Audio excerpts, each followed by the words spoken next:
gifted and black.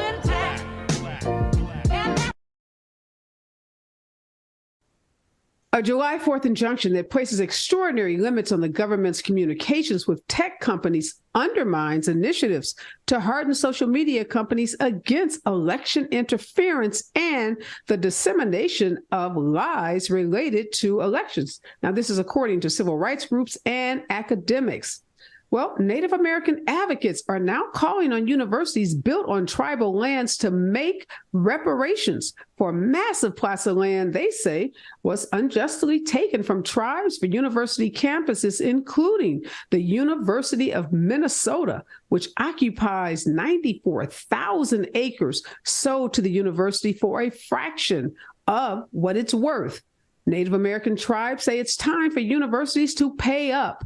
The United States attempted to provide reparations to Native Americans before. To show gratitude to Native Americans who served in World War II in 1946, Congress created the Indian Claims Commission to compensate federally recognized tribes for stolen land. The commission, which was active until 1978, paid out $1.3 billion.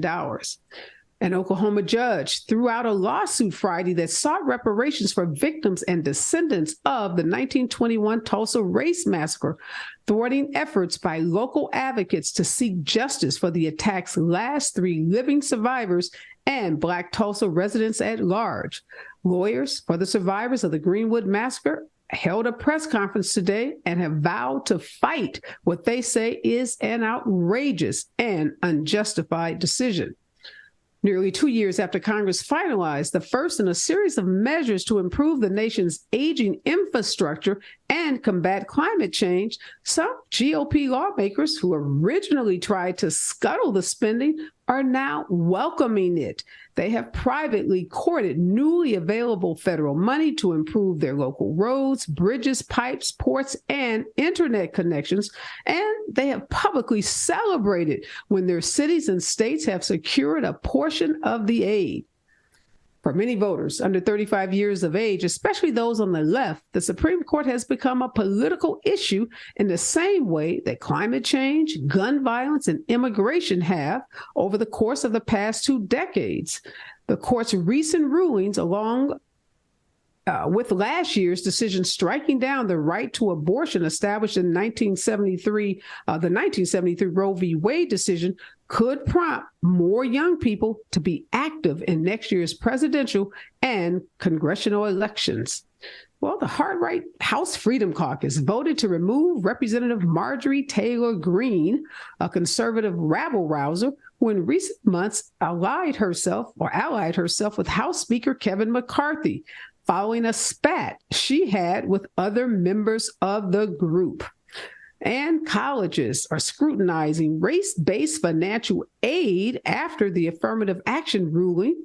The Missouri Attorney General Andrew Bailey has announced that immediately after the court's decision that he had put dozens of universities and municipalities across the state of Missouri on notice to immediately cease any use of what he calls illegal, discriminatory, race-based policies. He said relevant institutions must stop using race-based standards to make decisions about things such as admissions, scholarships, programs, and even employment. Well, you are listening and watching Areva Martin in real time, and I'm your host, Areva Martin. This is your one-stop destination for today's trending news, expert analysis, and my unfiltered opinions. And this is hour 2 of Areva Martin in real time, and this is the hour where we go behind the headlines. We dig deeper. We bring you the real story on those topics that people are talking about. And today, that topic is reparations, whether it's Native Americans demanding reparations from major universities like the University of Minnesota, or the survivors of the Tulsa Race Massacre of 1921, using the courts trying to find some repair for the harm that was done to that community, or the California Reparations Task Force release of its much anticipated reparations report. It seems that reparations is top of the mind for many folks, and it is daily being reported on in the news.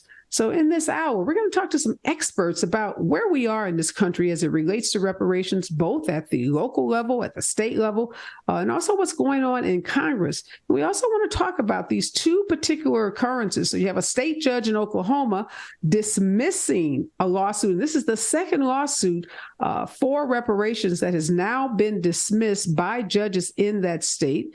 And juxtapose that with this 1,000-page reparations report that was recently released by the California Reparations Task Force that contains over 115 recommendations about, regarding everything from education to healthcare to mass incarceration.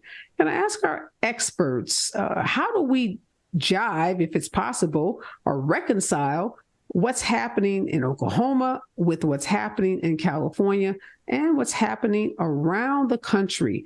And why is reparations all of a sudden getting so much media attention? And does it mean that we're finally going to have a breakthrough as it relates to repairing the harm that was done and is continuing to African Americans in this country as a result of chattel slavery and the vestiges of chattel slavery? When we come forward, my experts weigh in right here on KBLA Talk 1580.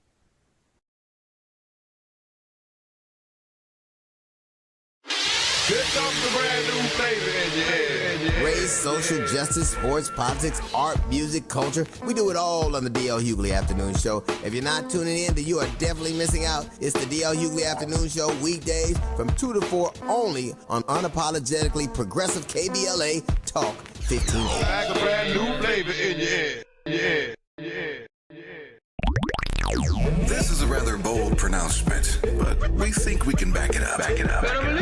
If you come across a radio frequency anywhere putting more variety and more diversity on the air than KBLA Talk 1580, we sure would like to hear about your discovery. You got to have vision. You can search. We are confident that you won't find more shows covering more topics, hosted by a more diverse and inclusive lineup. Joining me in this hour is attorney and California Reparations Task Force member, Don Tamaki, and reparations expert, frequent contributor to Areva Martin in Real Time, and professor at the University of Oklahoma, Dr. Karlos Hill.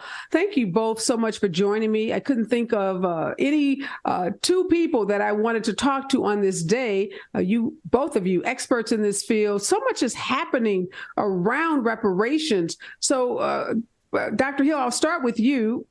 Friday, this judge in Tulsa, Oklahoma, state court judge, dismisses the public nuisance lawsuit for the survivors of the Tulsa Race Massacre. We know in the early 2000s, the federal civil rights lawsuit that had been filed on behalf of those survivors was taken all the way to the Supreme Court and dismissed. So we have that happening in Tulsa.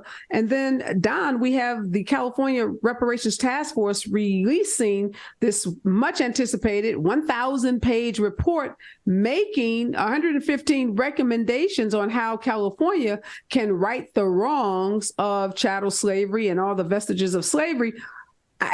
I think all of our heads are spinning, Dr. Hill, in terms of what's happening around reparations. Obviously, a lot is happening, but give us some sense of where we are in this moment in history as it relates to reparations. I think you're right to ask the question, what is happening? Because it truly is confusing.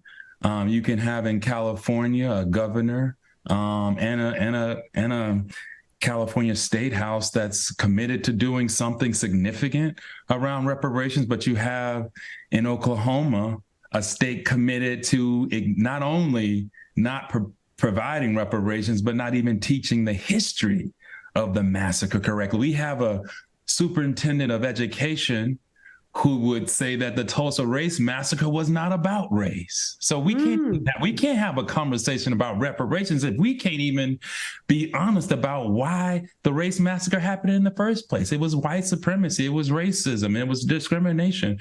Our superintendent of education, Ryan Walters, believes that's wrong. And so if we can't even in Oklahoma, right, be honest and acknowledge we certainly can't provide reparations. And of course, that's the public nuisance opening that we hoped for. Demario Solomon Simmons, the lawyer heading that case, we hoped that he would be able to get reparations for not all survivors, but the 3 known survivors, just restitution for them. And under a law that was used to get billions of dollars, right, for Oklahomans who suffered during the opioid crisis, there wasn't enough empathy for Black people, 3 Black survivors in Oklahoma. So we live in very different worlds. In California, there's a significant effort underway to provide reparations for slavery in a state that had a minimal history. But in Oklahoma, where the deadliest attack on a Black American neighborhood occurred, we can't get restitution and probably never will. And so we live in really a confusing time in this country where in some places you can teach about the history, other places you can't. Yeah, and I want to stay with this case because, Dr. Hill, a couple of articles I read, you're a mayor, so you got your superintendent who says it wasn't even about race, and I'll let you tell us what his theory is. I'm just curious to know what his theory is about why that massacre occurred. But your mayor apparently is saying he doesn't want to pay reparations, or I read something about a tax on citizens in the city of Tulsa because it would punish individuals who were the victims of the massacre. And I was scratching my head saying, that's an interesting theory. Tell us what your mayor has been saying or what his public stance has been, because politically something could be done, even outside of the legal realm, because that's what we see happening in California. This isn't a massive lawsuit against the state of California. This is the political apparatus of the state saying we should make this wrong. So likewise, in Tulsa, Oklahoma, it could be the city mayor, it could be the city council, it could be the legislative body in that state. But that mayor seems to have some weird theory about why he doesn't want to pay reparations. It has something to do with taxing some descendants or survivors. Well, what the Mayor Bynum, who's the current mayor of Tulsa, he has been openly opposed to reparations for victims. He's went on record saying that. His main argument against reparations is that it punishes people today and not the people who actually were involved in the violence. But what he fails to realize is that whites who attacked Greenwood and destroyed it weren't just white people. They were connected to the city. They were police officers. They were firemen.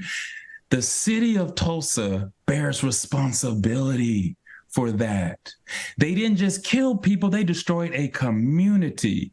So therefore, the community deserves, not individuals, the community deserves. Because if you destroy the community and institution, you level 40 blocks, that community, not just the survivors, that community deserves restitution. When you destroy intergenerational wealth, as you did in Tulsa, to the tune of more than a half of the National Geographic estimated nearly $600 million in wealth was liquidated, right, when the Greenwood was destroyed. And those descendants, those survivors never saw a dime of that. And so there is a true debt that is owed Greenwood, and it's never going anywhere. And so we have to acknowledge that, right? And so, because again, the point, Areva, is if the city of Tulsa was involved in the destruction of the community, then it's going to take a community-based reparations program to fix what was destroyed.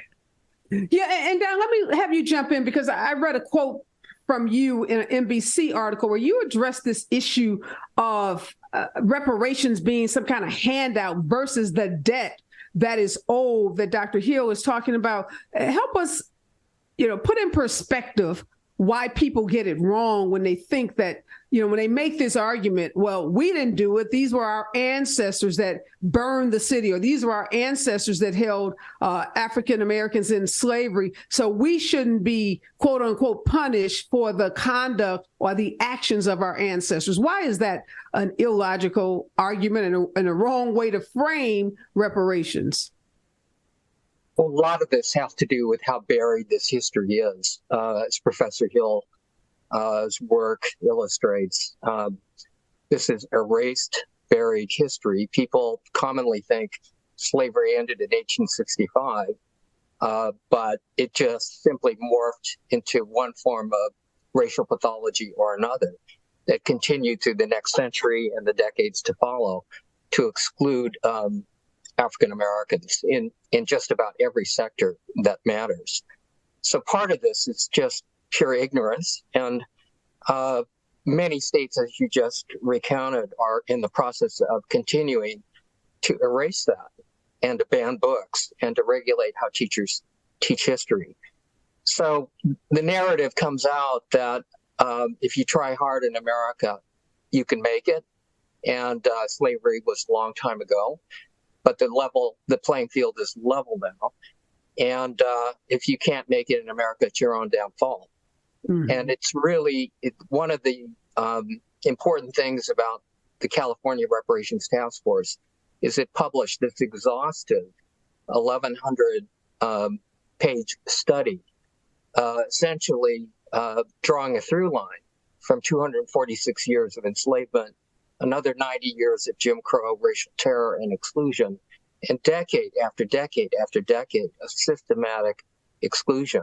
And, the public is just now a little bit learning about Tulsa, thanks to people like Professor Hill and Areva, but largely it's been buried. And I have to say, I thought I knew something about American history, but after working on this massive, comprehensive, exhaustive report, Greenwoods and Tulsa, the history littered with it.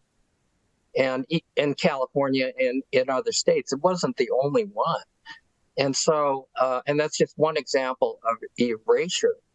But we have modern day examples of destructions of entire African-American communities. For instance, between 1949 and 1973, there were approximately 2,500 eminent domain projects in which cities could declare an area blighted and then remove it to make way for freeways, for industries, for upscale residential developments. And so between that period of time, there were, well over 2,500 of these projects in 992 cities. 1 million people were displaced. And 2/3 of that population that were displaced were African American. Mm-hmm. In the Fillmore district in San Francisco in 1956, the city declared the Fillmore district blighted, and 20,000 African American people were displaced, almost 900 Black businesses destroyed. And this happened over and over again. And so, on the one hand, we're talking about something that happened a long time ago, Tulsa and Greenwood, horrific. But then this type of destruction and denial and erasure of wealth that Professor Hill just mentioned happened time and time again into modern times. Mm-hmm. And so that's something that the public is simply, on the one hand, has not wanted to acknowledge. A lot of it has to do with willful amnesia and rewriting history. Other parts of it are just simply ignorance. And so part of the struggle is to get the story out there. So we're grateful for folks like Professor Hill that are shining a light on this buried history, and also you, Areva, for amplifying this story. Well, yeah, thank you so much, Don. And Professor Hill, you're just meeting Don, but Don, in addition, is a lawyer, very, esteemed lawyer, was the only non-Black person on that task force. He was also very much involved in testifying and litigation that led to the reparations that were paid to Japanese Americans. And Professor Hill, we often hear Black folks saying, well, the U.S. paid Japanese Americans. How come it's such a struggle to get reparations for Black folks? How does that conversation, how do we frame what happened in the U.S. around Japanese Americans? And what's its relevance to this movement for reparations around Blacks today?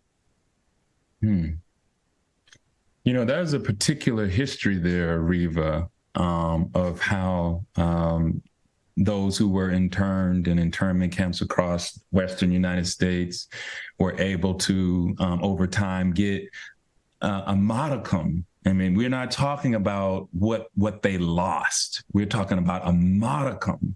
And we've called that reparations. I don't know if we can truly say, right, there was repair done, but there was a payment made. We could even call it symbolic because it did not in any way repair or remunerate for what those Japanese internees lost and what they returned to.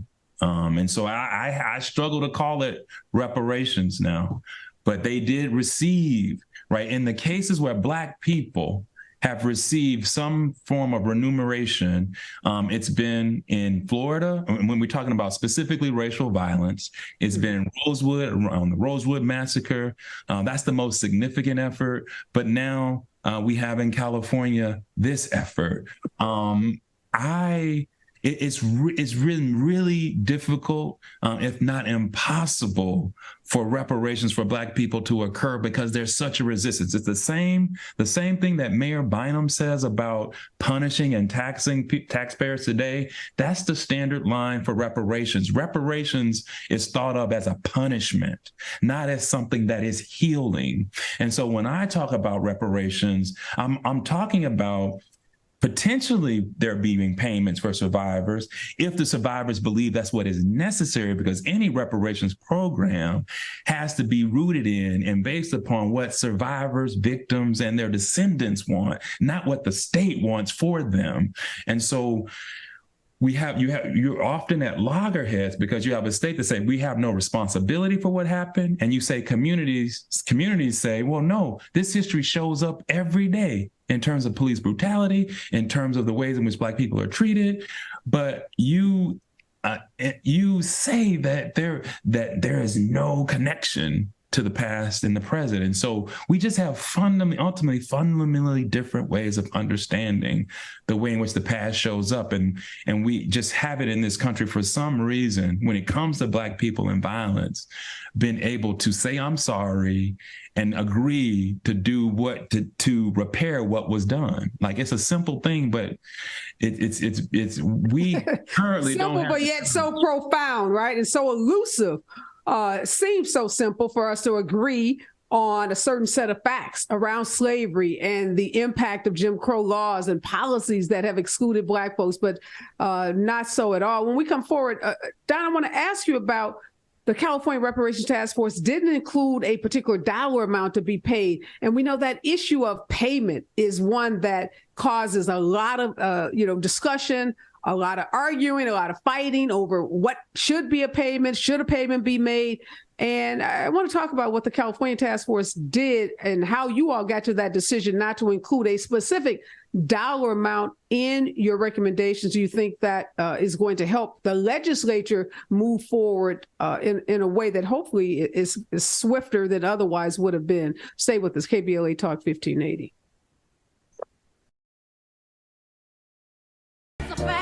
KBLA Talk 1580, we do more than just talk. Hey there, I'm Jared Hill, president of the National Association of Black Journalists of Los Angeles, and I just want to say thank you for the benevolent $10,000 donation and scholarships for the next generation of Black journalists. And I'm Haywood Galbraith, photojournalist and founder of the Minority Photojournalism Institute. Thanks, KBLA, for your generous $10,000 scholarship gift to help us train the next generation of Black photojournalists. Congratulations to all the students who will benefit from the scholarship dollars raised at our Black History Month luncheon honoring Black legends in LA media. When we come forward at KBLA Talk 1580, we're bringing everybody with us. Everybody with us. Everybody with us. Everybody with us. Everybody with us. Access granted. In a survey conducted by the public opinion research firm Reparations, KBLA Talk 1580 consistently emerged as the station of choice for Black audiences in the Los Angeles media market and beyond. The survey also revealed that the vast majority of Black audiences are concerned about the lack of Black-owned media and are more likely to listen to talk radio that focuses on issues that impact the Black community. For some reason, the other talk stations haven't quite figured that out. If you think about KFI, well, KFI only has like a 3% Black listenership. 3%. So there's a good 97% out there to support a station like KBLA. At KBLA Talk 1580, we've got your Black. Your Black. Your Black.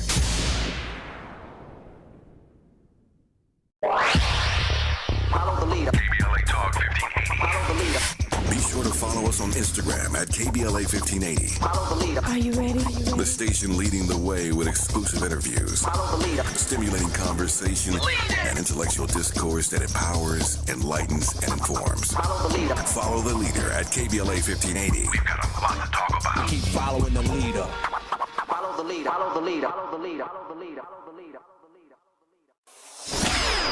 Gotta stay fresh, my house shot with a rest bar, shot with a rest bar, shot with a rest bar. Have you visited us online for the grand opening of KBLA.store? For the best in new merch, gift ideas, books, media, and more, log on to KBLA.store. Be sure to check out our KBLA team favorites at KBLA.store today. That's KBLA.store for all the official merch on your favorite talk radio station, KBLA Talk 1580. The bounce is back.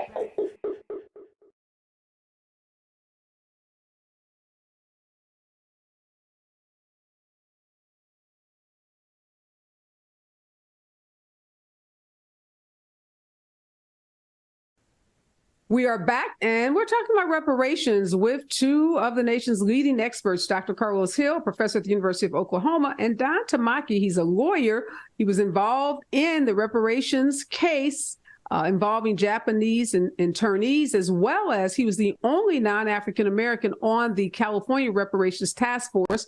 And we know the task force in California is out with this 1,000-plus page report, 115 recommendations, but no specific recommendation about money in terms of cash payments to African Americans. So, Don, how did the task force get to that? We saw San Francisco that issued a report a little earlier this year. They said $5 million for certain eligible Black folks in San Francisco. And we've seen some others doing reparations work come out with a specific dollar amount. How come the Reparations Task Force in California, how come you guys did not come out with the dollar amount for cash payments? Well, just to be clear, we did issue recommendations for 115 proposals for repair, and they do include individual compensation. In other words, there has to be, one of the 5 principles of reparations is compensation. And that amount has to be a meaningful amount. You're right, absolutely, Professor Hill. The payments that were made to Japanese Americans did not amount to actual damages, because if you do the math on that, the amount is huge for, lost businesses, lost houses, lost opportunities. Some people even lost their lives in those concentration camps. But it was meaningful atonement, put it that way, a financial atonement. But we did not make a specific, set a specific amount like San Francisco. And here's one of the reasons why. There are 115 proposals ranging from individual compensation to things like healthcare reform and housing. For example, in San Francisco in 2021, the Black infant mortality rate is 5 times the rate of white babies in a major metropolitan area. And so we did not say that individual compensation should be prioritized over, for example, reducing the Black infant mortality rate.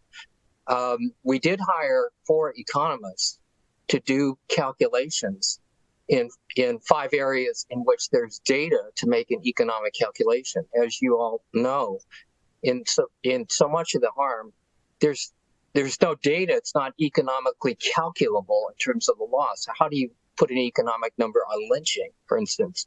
or decade after decade after decade of racial segregation in schools. But there are areas in which there is data. Eminent domain is one of them, where you can actually calculate the houses that were owned by African Americans, the amount they were worth, what the owner was paid, whether they ever became homeowners again, and what the value of that land is now. And mass incarceration is another area. Healthcare disparities in the life expectancy. There's a way to come up with a methodology, and so the economists did that. And when you do those calculations, as you can imagine, the number is enormous. It is breathtaking. It is astounding. And but when you think about it, of course, that's the case. If you were just to take one community, like I mentioned, the Fillmore District in San Francisco, eminent domain, where 20,000 Black people lost their homes, that number is a staggering sum. And so there's a sticker shock element to this. And that is to say, that's never been done before in America, anywhere, where a government body is actually did an economic analysis of what the loss is. And we felt and we feel that America should know. America should know the extent of the economic loss. But the exact amount is a legislative function. And we're asking the legislature to wrestle with these 115 proposals to come up with a feasible approach spanning years. So unlike, for example, the Japanese American reparations effort, where it's more or less a one and done, the harm is so enormous that it has to span many years. And these were harms that were literally centuries in the making. So the repairs have to be long in the implementation. So we're talking every year, some part of this budget in California is dedicated to addressing the proposals that the task force has put forth. And we welcome other proposals of people who have a better idea too about how what California can do to fix what it did, what its role in this harm was. So, Professor Hill, one thing that we know that this task force that Don is on, and thank you, Don, for the tremendous work that you did and the task force did, and the pioneering work that you're doing. This came about around the time that the country was having a racial reckoning.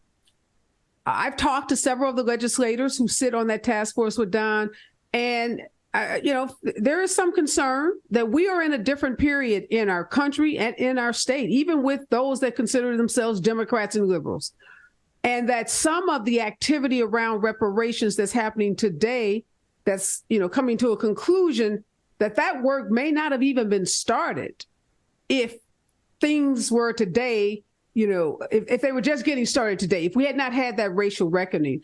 So I wonder what you're thinking in this moment about how far even a liberal blue state like California might be willing to go in terms of implementing a program that, as Don just said, is going to be enormous from a financial standpoint. It's going to cause a massive backlash because we know whenever there's progress, whenever anything happens that appears to be progress for Black folks, there is a counter reaction. There's a backlash. So are you feeling hopeful that in this moment in this country that we can really move forward with addressing some of these systemic problems around healthcare, criminal justice reform, and eminent domain in particular? Let me just say this. That's the one that, as a lawyer, I scratch my head because Don already said there's like 2,000 or more of these takings that have happened.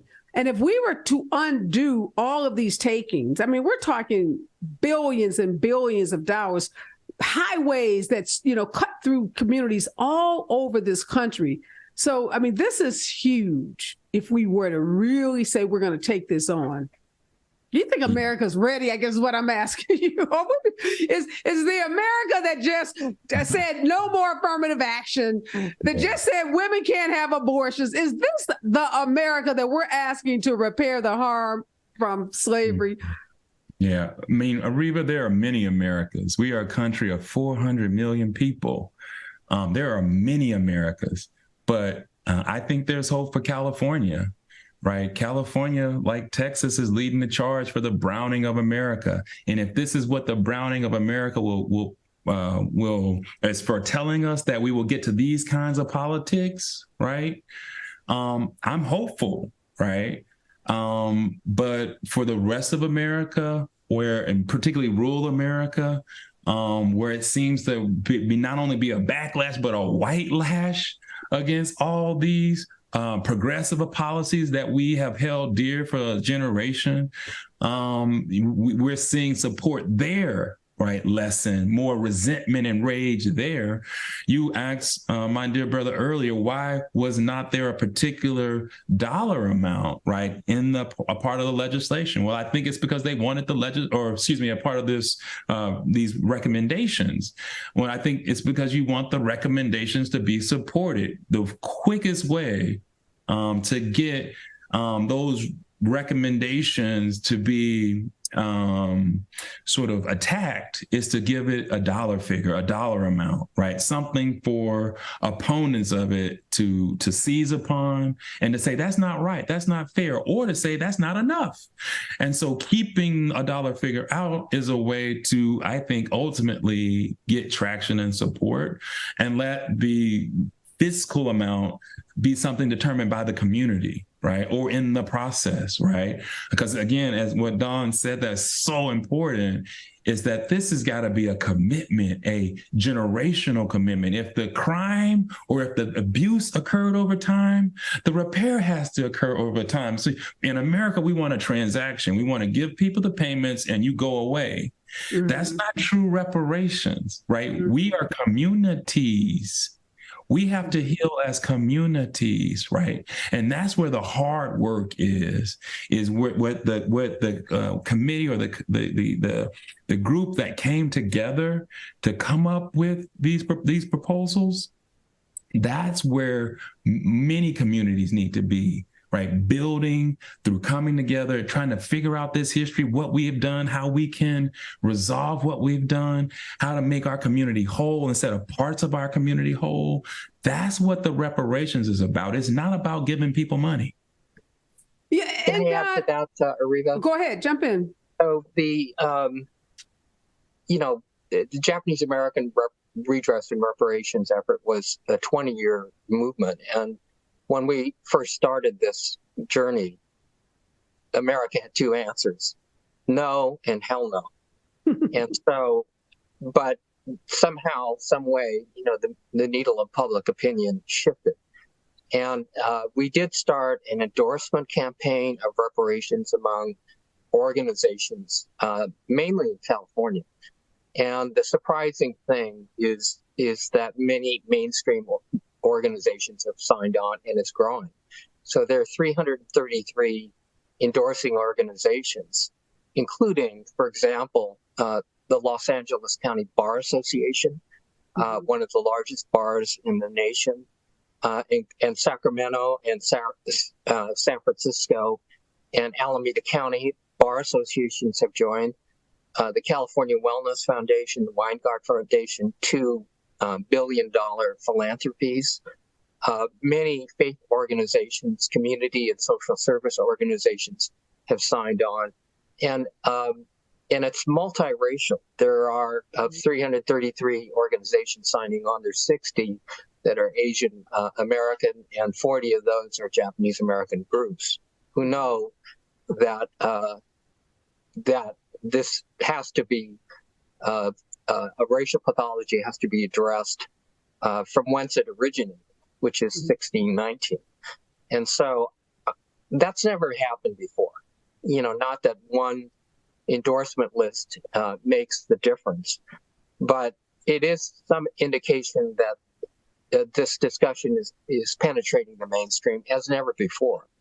That's not happened before. And we're hoping to grow that effort, push that out to hundreds and if not thousands of organizations. And so I'm hopeful.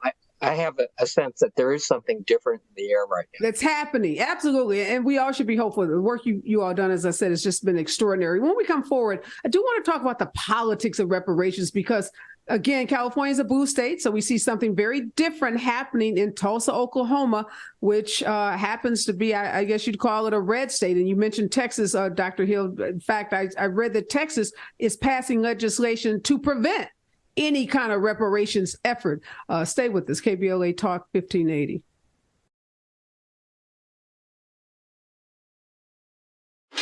Here comes the brand new flavor in your head. Race, social justice, sports, politics, art, music, culture. We do it all on the D.L. Hughley Afternoon Show. If you're not tuning in, then you are definitely missing out. It's the D.L. Hughley Afternoon Show, weekdays from 2 to 4 only on unapologetically progressive KBLA Talk 1580. Like a brand new flavor in your head. Yeah. This is a rather bold pronouncement, but we think we can back it up. If you come across a radio frequency anywhere putting more variety and more diversity on the air than KBLA Talk 1580, we sure would like to hear about your discovery. You got to have vision. You can search. We are confident that you won't find more shows covering more topics, hosted by a more diverse and inclusive lineup of talkers than the squad we have assembled here at KBLA Talk 1580. This is the time, brothers. This is the time. We've got something for everybody. That's right. Health and healing, history and humor, issues and events, empowerment and entertainment, all in one station. What's really going on? Free enterprise, you dig? KBLA Talk 1580. Yes. Oh yeah. We got a lot to talk about. King Kong ain't got on me. If you're not listening to Tavis Smiley weekday mornings on KBLA Talk 1580, you're missing out. Everybody wants to talk to Tavis. That's one reason, by the way, why I'm so thrilled to have this conversation with you today. The three people I always most hoped would interview me were Phil Donahue, Studs Terkel, and Tavis Smiley. Donahue's retired, Terkel's deceased, so this is a real thrill for me. And the reason why I have such respect for what you do is you have a historically informed conversation of depth and detail. Be sure to tune in to Tavis Smiley weekday mornings, 9 a.m. to 12 noon on your unapologetically progressive radio station, KBLA Talk 1580. KBLA Talk 1580. Is the pen mightier than the sword? They say the pen is mightier than the sword. At KBLA Talk 1580, we not only have a lot to talk about, we have a lot to write about. Politics, relationships, business, empowerment, and culture. The all-star roster at KBLA Talk 1580 has you covered. That's what it's all about. Be sure to follow us on all our socials for our latest book releases, op-eds, essays, and commentaries from our hosts. And, of course, download the KBLA 1580 app as we strive to remain your most trusted, credible, and reliable source for the issues you care about. This is unapologetically progressive. KBLA Talk 1580. What up, baby? Tell me I'm the boy that girl.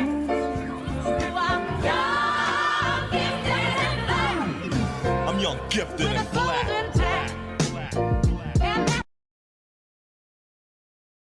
We are back, and you're listening to Areva Martin in real time. I'm your host, Areva Martin, and in this hour, I'm joined by two of the nation's leading experts on reparations. Don Tamaki is here, and Professor Karlos Hill. So I want to talk about the politics of reparations. There is a Texas Republican congressman who introduced a bill to block federal funding to cities and states that enact reparations program.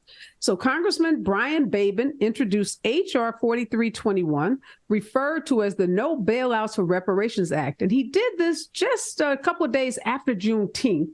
And if passed through Congress, this legislation would ban federal financial assistance to state and municipal governments operating reparations programs for Black Americans. He calls us out.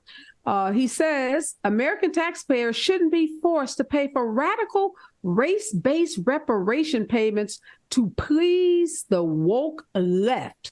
Those are the words of Congressman Brian Babin, Dr. Hill. So when I ask you, is America ready for reparations?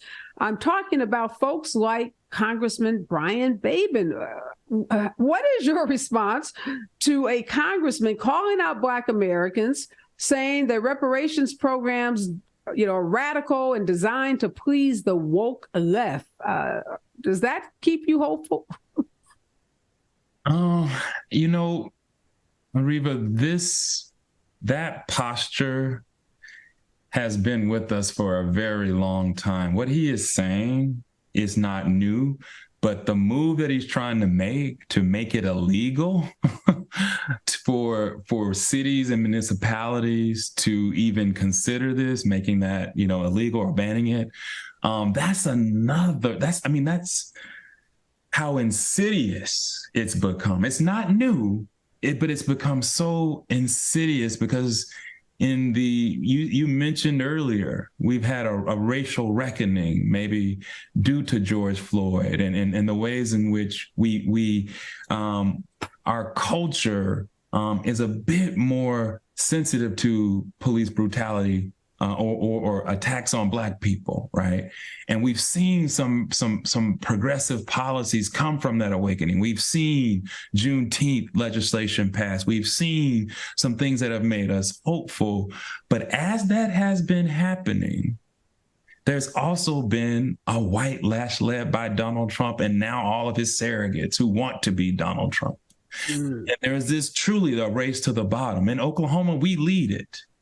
It's not just Texas. We are doing many things in Oklahoma. We have, I'm going to say this again, a superintendent of superintendent of instruction who is saying that we can teach the race massacre, but we can't say, and he wishes he could pass a law, we can't say that it had anything to do with race or racism. So I was going to ask you earlier, what is his theory? What was the catalyst or the cause for the attack on those very successful and that very thriving Greenwood community? What's his theory?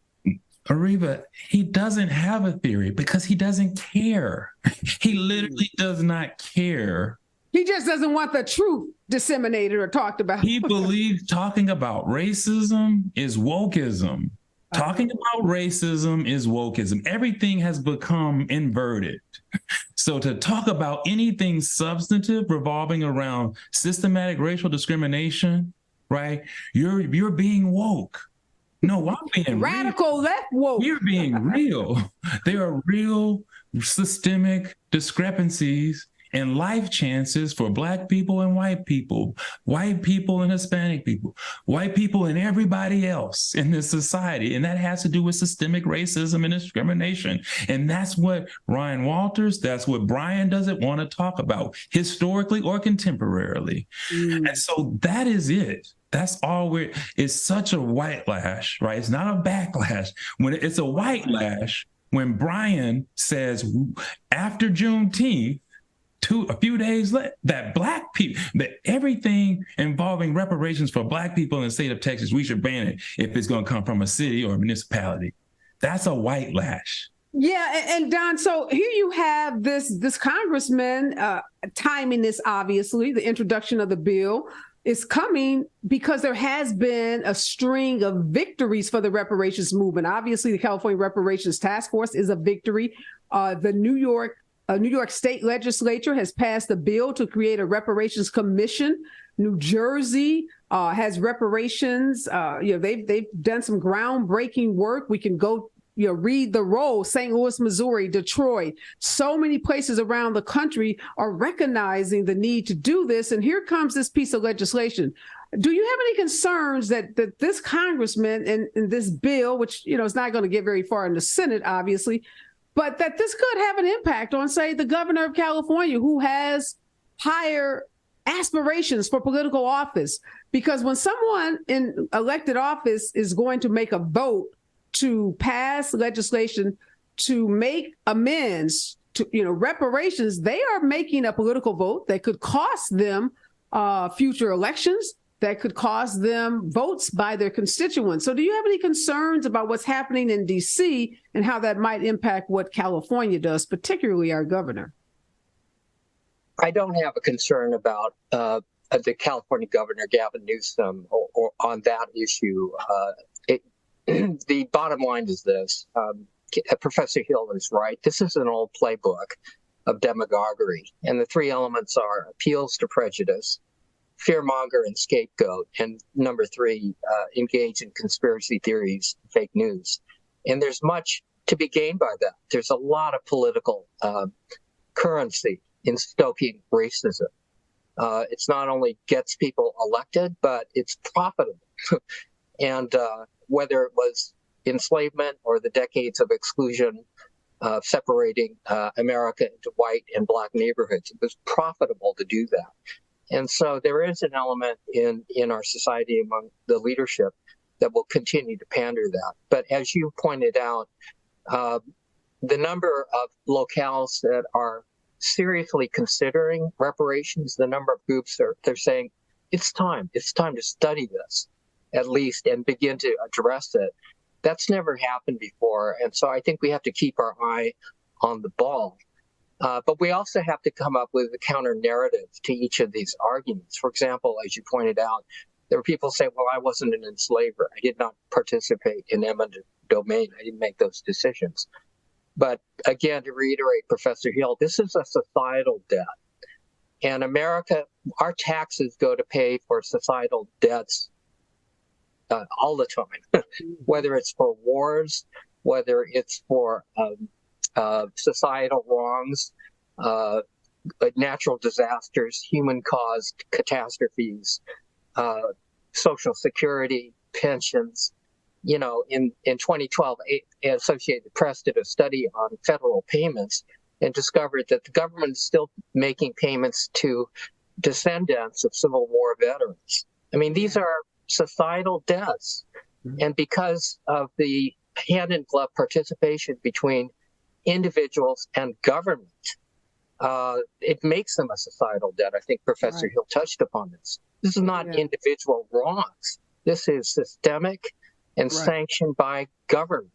And I think we shouldn't leave out of this conversation the benefits that white America reaped and continues to reap because of slavery and Jim Crow laws and these policies that have excluded Black folks. So white folks shouldn't act like they are not the beneficiaries of these policies. Or freeways and upscale developments and all of these things through eminent domain. It enhanced the productivity and the wealth of entire regions. Yes. But it was done at the expense of one particular group. That makes it a societal debt, not an individual debt. We are out of time. Thank you both. Incredible conversation. I know I'm a lot smarter as a result of it. And I'm sure my listeners are as well. Dr. Karlos Hill, professor at the University of Oklahoma, and Don Tamaki, an attorney and a task force member on that California Reparations Task Force. I'm going to continue this conversation because there's going to be a lot more to come on reparations. Next voice that you hear will be Robin Ayers and the Raw Report right here on KBLA Talk 1580.